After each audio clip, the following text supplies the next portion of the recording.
Welcome to Daily Dose Radio, a 5-minute devotional podcast studying the Psalms verse by verse. Broadcast from the ever-beautiful Sharonville, Ohio, on the sunny side of Cincinnati.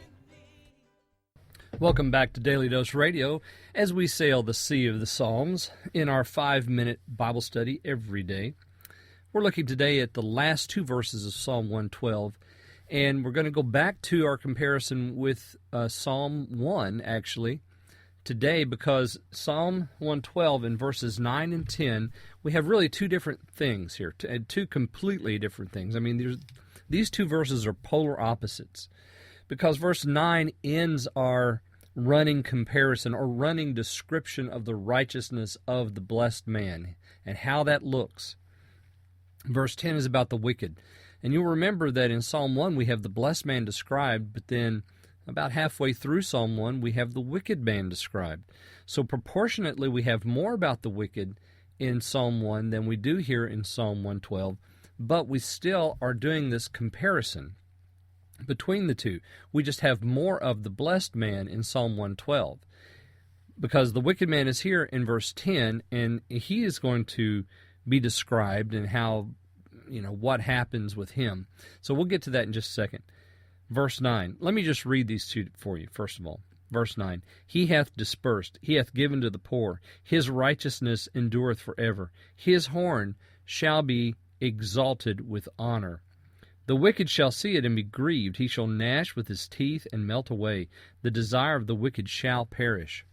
So verses 9 and 10, and of course, after reading that and hearing it, you can see how completely different they are, because we're talking about the blessed man in 9 and the wicked man in 10.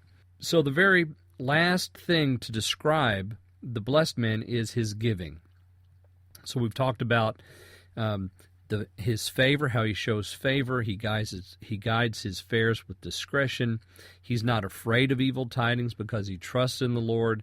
His heart is established. We talked about that yesterday. That's another one of those words that is very much like, it's actually the same Hebrew word written differently here in this psalm than in 111, but it connects the two and shows how the character of the Lord is imputed to the blessed man. Now we have in verse 9 yet another comparison. Compare verse 9 of 111. There in 111, it says that the Lord sends out his help to those that are poor. Here we have the blessed man dispersing and giving to the poor. So while the Lord is sending out, let me just read verse 9 for you. I've tried to. He sent redemption unto his people. He hath commanded his covenant forever. Holy and reverend is his name. So instead of to the poor, it's to his people. He sends redemption, and he disperses. That's the idea here. Here in verse 9, the blessed man is dispersing also, but he's dispersing what he can, and that is help, while the Lord is dispersing redemption, which is what the Lord can do. And his righteousness endures forever. Again, that's that idea that it's lasting, just like verse 8.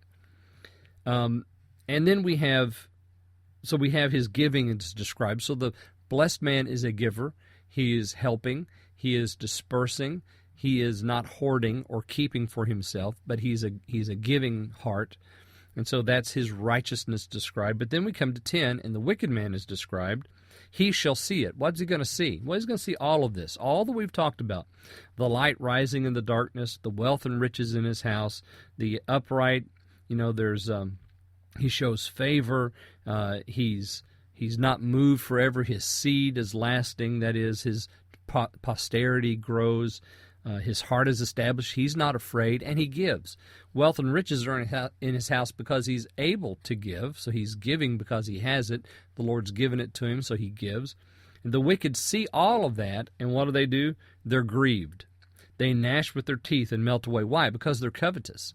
They want what the blessed man has, but they can't have it because they don't fear the Lord. See, that's the definition of wickedness.